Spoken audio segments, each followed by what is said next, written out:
इसको बोलते हैं प्रकृति का भी मालिक, जो प्रकृति के सिस्टम को रोक के अपना कर्तव्य करा ले। जैसे महाभारत में दिखाते हैं जब अर्जुन को तीर लगने वाला था, है ना, तो श्री कृष्ण ने सूर्य को जल्दी अस्त कर दिया था, है ना। इसलिए देखो, जब अपन की सब बागडोर परमात्मा के हाथ में चली जाती है ना, तो निश्चिंत हो जाओ। मृत्यु हो या नहीं हो, कर्म भोग हो या नहीं हो, आज मरेंगे या कल मरेंगे, इन सब चीज़ों से बेफिक्र हो करके अपनी सारी डोर किसको दे दो? बाबा को दे दो। फिर वो जाने आपको मारना है या जिंदा रखना है, आपसे सेवा लेनी है या आपको छोड़ देना है, आपको बीमार करना है या ठीक करना है। फिर बेफिक्र हो जाओ। इसलिए अपनी कहते ना, सोच समझ के अपने स्वयंवर को चुनना। फिर जो वो बोले सारी एकदम निश्चिंत बेफिक्र बादशाह, वाह मैं और वो और कोई नहीं, कुछ नहीं सोचना आदि मध्य अंत। मैं वर्तमान समय बस सेवा कर रहा हूँ, मुझे वो तो सेवा करनी है, इतना सोचना है। फल क्या होगा, परिणाम क्या होगा, बिल्कुल सोचना बंद करो। हाँ, जब कदम गलत दिशा की तरफ जाता है तब वो परिणाम की चिंता जरूर करनी चाहिए। जब हमारे कर्म बुराई की तरफ जाते हैं तब परिणाम की फिक्र जरूर होनी चाहिए, इसका परिणाम क्या होगा। समझ में आया? नेकी कर रहे हैं तो परिणाम को भूल जाओ, जितना आप सोचते हो ना उससे कई गुना ज्यादा देता है। समझ में आया? इसलिए परिणाम की चिंता, क्या मिलेगा क्या नहीं मिलेगा, कैसे जिएंगे कैसे चलेंगे, आगे का कैसे होगा, कहाँ रहेंगे, गली में रहेंगे, जंगल में रहेंगे, रोड पे रहेंगे, कहाँ रहेंगे, उस चीज से निश्चिंत हो जाओ। ये चीज सोचना है, बस मैं कहाँ रहूं नहीं रहूं, अपने बाप की गोदी में जरूर रहूंगी, है ना। किसकी गोदी में है? बाबा की गोदी में। बाप की गोदी में है, ये सोचना है, हमेशा सोचना है मैं अपने बाप की गोदी में बैठी हूँ। ठीक है? अरे कोई नहीं, इधर रहने की जगह नहीं मिलेंगी तो ऊपर तो पूरा सुख वतन खाली पड़ा है, पूरा परम धाम का एरिया खाली पड़ा है। बताओ, आप लोगों को घर के रहने की कमी है?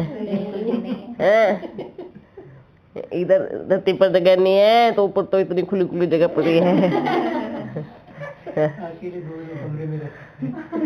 और क्या, कितने भी रह सकते हैं, कितने भी हैं।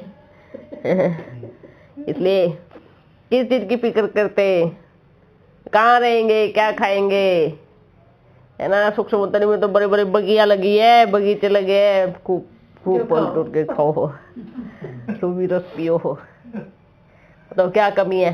कोई कंट्रोल नहीं, कुछ कमी थोड़ी है ना यहाँ है ना वहाँ है। ना वहाँ है। मीठा बहुत मिलेगा, डायबिटीज की भी वो नहीं है। नहीं, लिमिट वाला। यहाँ मीठा ज्यादा होता है ना, वहाँ गुड़ शक्कर नहीं होगा ना, नेचुरल। वहाँ गुड़ शक्कर थोड़ी होगा, वहाँ थोड़ी रसगुल्ला होगा, मिठाई होगी। रसगुल्ला बाबा, जैसे यहाँ खेती करते वैसे अनाज वाली खेती नहीं होगी ना? नहीं नहीं फ्रूट वाली नहीं, होगी। वहाँ फ्रूट वाली होंगी। अब एक बात बताओ, वहाँ देवताएं आपने कभी देखा, हमेशा उनके सामने अगर नेचुरल भोजन दिखाते हैं तो फल दिखाते हैं, रस दिखाते हैं, है ना। आप जब व्रत रखते हैं, क्या रखते हैं, उपवास रखते हैं, तो भी आप फल खाते हैं ना। आप अगर मानो श्री कृष्ण का उपवास रखते हैं तो क्या खाते हैं, फल खाते हैं। दाल चावल थोड़ी खाते हैं, दाल चावल खा के रोटी सब्जी खा करके व्रत रखेंगे, नहीं रखते ना। हाँ, देवियों की नवरात्रि रखते हैं तो क्या खाते हैं, फल खाते हैं ना। फिर तो इसका अर्थ क्या है कि एक दिन हम उनके जैसा बन करके देख रहे हैं, उनके जैसा। एक दिन हमारा उनके जैसा बनने का है कि ना उस दिन हम गुस्सा करेंगे, ना किसी को दुख देंगे, ना बुरा सुनेंगे, ना बुरा देखेंगे, और उनके जैसा ही खाएंगे। कैसा? अनाज नहीं खाएंगे, फल खाएंगे। इसलिए उपवास बोलते हैं। उपवास क्यों बोलते हैं? क्योंकि अपन एक दिन के लिए उनके जैसा, उनकी कॉपी कर रहे हैं, उनके जैसा बन रहे हैं। इसको बोलते हैं उपवास है। उनके लिए नहीं रह रहे हैं, उनके जैसा बनने के लिए याद कर रहे हैं। समझ में आया? इसको उपवास कहते हैं। तो जब यहाँ हम एक दिन करते हैं, सप्ताह में, एक साल में, 6 मास में, तो सतयुग में तो हम खुद ही होंगे, तो फल ही खाएंगे ना, है ना? रस ही पियेंगे, फल ही खाएंगे। तो इसलिए फिर तो हम पूरे देवता बन जाएंगे। तो सतयुग और त्रेता युग, वहाँ अनाज नहीं खाएंगे, जैसे दाल चावल खाते हैं, रोटी सब्जी खाते हैं, पकोड़े खाओ, केक खाओ, पकोड़े खाओ, केक खाओ, गुलाब जामुन खाओ, रसमलाई खाओ, रसगुल्ले खाओ। वहाँ ये नहीं खाएंगे, क्योंकि वह गुड़ नहीं होगा, चीनी नहीं होगा, गन्ना होगा ही नहीं। क्यों गन्ना होगा? वो ऑटोमेटिकली वो उगे हुए होंगे। वहाँ पर मिठाई में मीठे फल होंगे, थोड़े से हल्का सा खट्टे मीठे फल भी होंगे, है ना? अगर हल्का सा कहते हैं ना, ऐसे वाला रस पियो, सूप जैसा भी होगा, बहुत अच्छा होगा। नमकीन और वैसे भी कभी देवता नमक नहीं खाते हैं, नमकीन नहीं खाते हैं, वो हमेशा फल ही खाते हैं, इसलिए उनको मीठे बोलते हैं। ठीक है, इसलिए उनको मीठे बोलते हैं। और हाँ, जब द्वापर युग में जैसे जैसे धीरे जनसंख्या बढ़ती है, तो भी फल की मात्रा ज़्यादा रहती है, अनाज की मात्रा फिर भी कम रहती है। फिर उसमें कच्चा खाते हैं, जैसे कच्ची सब्जियां खाया, पका के नहीं खाते उसमें भी। हाँ हाँ, कलयुग में ज़्यादा तला हुआ पका हुआ कब खाते हैं? अभी 100 वर्ष के अंदर, 100-150 वर्ष के अंदर उसको तड़का लगा के खाया जाता है। 100 वर्ष से पहले भी जो बनाते थे ना, जो भी उसको बोल करके बनाते थे, उबाल के। और अगर सब्जी भी बनाते थे ना, तो बस ऊपर से नमक और मिर्ची ऊपर से छोड़ दिया, ऐसे खाते थे पहले। और अगर घी डालना है तो उसके ऊपर से डाल दिया, जलाते नहीं थे, घी को जलाते नहीं थे। अब तो उसको जितना अच्छा टेस्टी बना के खाते हैं, इतनी बढ़िया बीमारी आती है।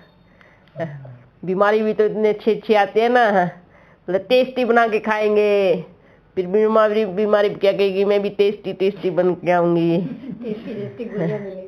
टेस्टी गोलियां मिलेंगी। कहते हैं ना कि जो लोग नमक नहीं खाते उनके अंदर बॉडी नीली हो जाती है उनकी, और उन्हें कुछ काटे तो उसका असर नहीं होता। नीली नहीं होती है। हाँ। और वो एकदम से नहीं होते हैं, बहुत साल लग जाते, उनको धीरे धीरे जो बचपन से ही नहीं खाते हैं। इसलिए तो बोलते हैं ना, जो भी जंगल में रहते हैं उनको किसी चीज का डर नहीं होता है, न सांप न कीड़े खाने का, कुछ नहीं। नमक नहीं खाते। और उनकी जो आयु होती है ना, लंबी होती है। मालूम है, जो ज्यादा नमक खाते हैं ना, बॉडी को गला देता है। आपने देखा होगा, जब कोई बड़ा जानवर मरता है, जब उसको दफनाते हैं तो उसके ऊपर क्या डालते हैं? नमक डालते हैं। ऐसे ही इंसान जब शरीर छोड़ता है तो उसके ऊपर भी क्या डालते हैं? जिसको दफनाते हैं नमक डालते हैं। क्यों? ताकि जल्दी गल जाए। उनकी आयु ज्यादा नहीं होती है, बहुत कम होती है। अगर नमक नहीं नहीं खाते ज्यादा टाइम तो बीपी लो लगता था, फिर उसमें क्या करना चाहिए? नमक की मात्रा भी लिमिट में होनी लिमिट चाहिए, में होनी। है ना, क्योंकि आप बच्चों को तो शुरू से आदत है ना नमक खाने की। माँ बाप ने नमक खिलाया तो नमक खाएंगे, तो बॉडी ऐसे ही रहेंगी। अगर शुरू से माँ बाप ने नमक नहीं खिलाया होता तो आपको मालूम ही नहीं पड़ता नमक खाना भी चाहिए नहीं खाना चाहिए। जंगलों में थोड़ी नमक है, वहाँ तो पैसे से कुछ चलता ही नहीं है, वहाँ तो जंगल के पेड़ पौधे तोड़ के खाते हैं, है ना। तो इसलिए कहाँ कहाँ तो नमक बिल्कुल नहीं खाते, और उनकी उम्र भी ज़्यादा होती है। लंबी आयु वाली हमेशा लंबी आयु उसकी रहेंगी जो नमक कम खाता है। नेचुरल प्रकृति की आयु कहेंगे उसको। इसलिए नमक और मिर्च थोड़ा कम खाना चाहिए। कम खाने से क्या होता है मालूम है? आपका ये एकदम अपने कंट्रोल में रहता है, आपके खुद के कंट्रोल में। जब जो ज़्यादा मिर्च नमक ज़्यादा खाते हैं ना, उनका हाई होता है, बीपी हाई होता है, शुगर बढ़ता है। जो मीठा भी ज़्यादा खाते हैं और ये कंट्रोल में नहीं रहता, फिर ये आउट ऑफ कंट्रोल चला जाता है, हाँ गर्म हो जाता है। यदि गर्म चीज़ें नहीं खानी चाहिए। जैसे लहसुन प्याज है वो बहुत ज़्यादा गर्म है, उससे क्या होता है मालूम है? उससे जो कर्मेंद्रियाँ है चंचल होती है, और उसको खाने से शरीर में बॉडी गर्म होती है, बुद्धि चलायमान होती है, विकारी बुद्धि बनती है। लहसुन प्याज जो खाते हैं उनको क्रोध भी बहुत ज़्यादा आता है। आज की दुनिया में कितनी तामसिक बुद्धि हो गई है। और गरम मसाला वो प्रकृति है ना। गरम, अगर गरम को ज़्यादा डाल देंगे तो ज़्यादा गरम माना जाएगा। देखो गरम मसाले में क्या क्या आता है? प्रकृति की सारी चीजें आती है उसमें। पत्ते हैं, तेज, यही चीज अगर आप कच्चे उसमें डालोगे, तोड़ के डालोगे तो भी अच्छा टेस्ट रहेगा। वो गरम माना एक तासीर होता है, गरम किसी पेड़ का तासीर होता है। हाँ, उसको ज्यादा डालोगे तो वो अच्छा नहीं होता, उसको ज्यादा बिल्कुल नहीं डालना, थोड़ा सा। हाँ, उसको बिल्कुल थोड़ी मात्रा में यूज करना होता है। नहीं भी करोगे तो कोई दिक्कत नहीं है, लेकिन उसमें से खुशबू आती है और लहसुन प्याज में से स्मेल आता है। बाबा, प्रकृति की चीजें तो ये भी है, लहसुन प्याज नहीं बल है वर्तमान समय, लेकिन ब्राह्मणों के लिए है, ये नहीं है। कलयुगी प्रकृति में तो बहुत, बिल्कुल कलयुगी प्रकृति में तो बहुत सारी चीजें, लेकिन अब ब्राह्मण बच्चों के लिए ये कभी नहीं। आपने कब देखा देवताओं के सामने लहसुन प्याज का भोग लगाते हुए? नहीं, जब किसी को समझाते तो वो ऐसे कहते हैं वो भी तो प्रकृति की देन है ऐसे। लेकिन हम बन कैसे रहे हैं? जैसे बन रहे वैसे खाना। हाँ, हम कैसे बन रहे हैं? देवताओं के जैसे बन रहे हैं। उनके जैसा बनेंगे तो अपन को खान पान भी उनके जैसा खाना पड़ेगा ना। तो कभी देवताओं के सामने देखा लहसुन प्याज का भोग लगाते हुए? आज तो इतनी कलयुगी दुनिया हो चुकी है, कितनी कलयुगी दुनिया कि मांस मीट का भी भोग लगाते हैं अपने स्वार्थ के लिए। अपने को खाने को मिलेगा तो नाम बदनाम करते हैं देवी देवताओं का। इतने नालायक बच्चे हो गए हैं आजकल के। तो देवी पे नहीं चढ़ना चाहिए ना भाई? बिल्कुल नहीं चढ़ना चाहिए। कौन माँ अपने बच्चे की बलि लेती है बताओ? है कोई होता है जो अपने बच्चे की बलि लेंगी? फिर प्रकृति भी प्रधान हो गई है बाबा, है ना? बहुत सारी चीजें जैसे इसका कारण बच्चे ही है ना। प्रकृति अपने आप तम प्रधान कैसे हुई है? भारत में सबसे ज्यादा तमो प्रधानता है। स्वच्छता बिल्कुल नहीं है, सफाई बिल्कुल नहीं है, जहां मर्जी जो फेंका, जहां मर्जी, बस अपना घर साफ होना चाहिए, चाहे दुनिया कचरे में डूबती जाए। आज की हर एक व्यक्ति की मानसिकता बन गई है, अपने घर से कचरा बाहर जाए, चाहे वो कहीं पर भी जाए, बस ये देखते हैं हमारा घर साफ हो और दूसरा चाहे। अगर पूरे विश्व को अपना घर समझे तो कितनी सफाई हो जाए। आजकल तो बाबा वो घर में पूजा करते हैं, फिर बोरा बोरा भर के रात में नदी में फेंक देते हैं। ये पूजा थोड़ी लगेंगे है। आपने कहाँ किसकी पूजा कर रहे थे, फिर जा करके पानी में डाल दिया, वो भी तो दुख देना हुआ ना। तो प्रकृति को तमो प्रधान बनाया ना। आपको क्या लगता है भगवान को खुश करके प्रकृति को दुख देंगे तो वो खुशी होंगी? इससे भगवान थोड़ी खुश होता है, भले थोड़ा भावना का भाड़ा दे देता है। और सब ठीक हो ना बच्चे? ठीक है बाबा। हम किसी को समझाने के लिए ऐसे बताते थे कि भाई उस देवी का पहाड़ों पे मंदिर है और उसके ऊपर बलि चल रही है, तो हम ऐसे समझाते थे कि भाई वो 10 साल बहुत अच्छे से बाबा के ज्ञान में चली, उसके बाद में शायद उन्होंने कुछ खाया होगा मांस वगैरह, इसीलिए उनके ऊपर अभी बलि चल रही है। तो ये हमारा गलत था ना समझाना? ये गलत भी नहीं कहेंगे, लेकिन ये सही भी है। सही भी है, हाँ बिल्कुल। कितने सारे बच्चे ऐसे हैं, कितने सारे बच्चे हैं बाबा का बने, बाहर जा करके अच्छे से खाते हैं। ये उनका भी यादगार कहेंगे, है ना।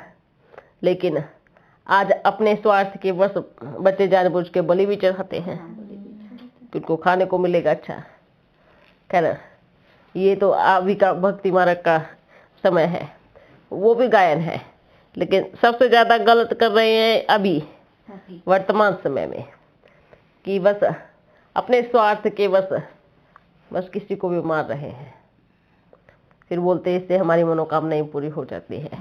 ये फिर बाप थोड़ी करता है, रावण करता है, क्योंकि रावण की मत पर चल रहे हैं। कहते रावण भी तो शक्तिशाली था ना, अल्पकाल का सुख उसने भी दिया, फिर बोलता है हमारी मनोकामना पूरी होती है। इसलिए फिर इससे और पाप बढ़ा। कैसे? इच्छा पूरी हुई, फिर कहते ये करने से ये हो जाएगा, फिर दूसरा किया, फिर तीसरा किया, फिर चौथा किया, पाप ऐसे ही तो बढ़ा ना। अगर ईश्वर मनोकामना पूरी करता उसमें तो उसको वहीं पे रोक देता था, फुल स्टॉप लगाता। लेकिन इसमें बाप का कोई रोल नहीं है।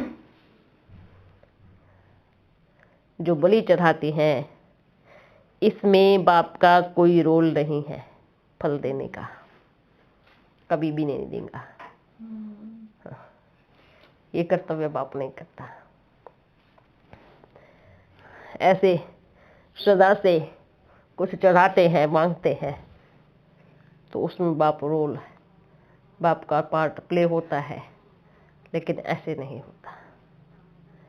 अच्छा बच्चों, सब खुश होना, ठीक हो, स्वास्थ्य ठीक है, खुश रहना है।